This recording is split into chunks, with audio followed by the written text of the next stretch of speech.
السلام عليكم. لو انت ديفلوبر فانت اكيد عدى عليك في وقت من الاوقات ان انت كنت بره البيت وفي مشكله في بج في فيتشر محتاجه انها تخلص عشان الديدلاين قرب. وانت معكش اللاب. ومعكش بس غير التليفون وانت بره البيت. بس انت عارف ان انت سايب اللاب او الكمبيوتر في البيت مفتوحين ومش عارف تعمل ايه.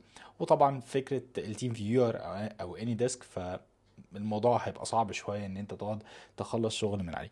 فان انت ازاي تتحكم في الجهاز بتاعك من وانت بره البيت. اكيد كلنا سمعنا عن فكره الكو ورك بتاعه الكلود. فكره ان انت الديسباتش فيتشر ان انت من خلال الابلكيشن بتاع كلود على التليفون ان انت تتكلم معاه وهو هيتحكم في الجهاز، ولكن جربتها كتير. حاسس انها مش افضل حاجه، مش قادر ان انا اخد منها كل اللي انا محتاجه. وبحس في كتير من الاحيان ان هي بطيئه ومش قادره ان هي تلبي لي اللي انا محتاجه كمان بسرعه. فمن ضمن الحاجات او البلجنز اللي نزلوها كودكس مؤخرا هي فكره الكمبيوتر يوز.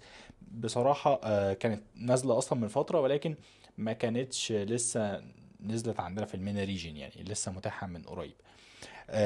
فهنا بالنسبه لي انا دخلت كده على الكمبيوتر يوز. تمام، رحت هنا في البدايه طبعا على البلجنز، رحت حملت عملت انستوليشن للكمبيوتر يوز والكروم، بحيث ان انا برضو لو عايز ان هو يتحكم في كروم.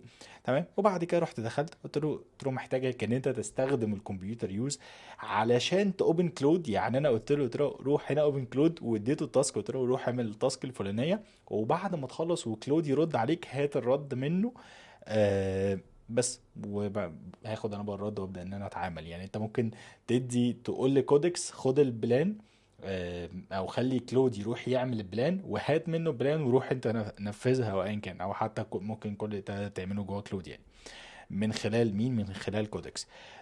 ففكرة طبعا ان انت تحمل الابلكيشن عندك، فانت هتعمل هنا انستوليشن، هتعمل هنا هتكليك هنا على الموبايل، تعمل هنا سكان الكيو ار كود، خلاص انت بقى عندك كودكس على التليفون يعني.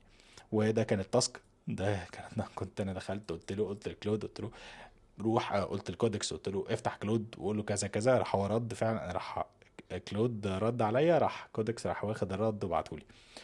بس فدي كده كانت تيب سريع زي ما قلت وانا شغال. فحبيت ان اشاركها معاكم يعني. لو بتحبوا او حبيتوا نوعية الفيديوهات زي دي قولوا لي في الكومنتات تحت. شكرا جدا لكم. سلام عليكم.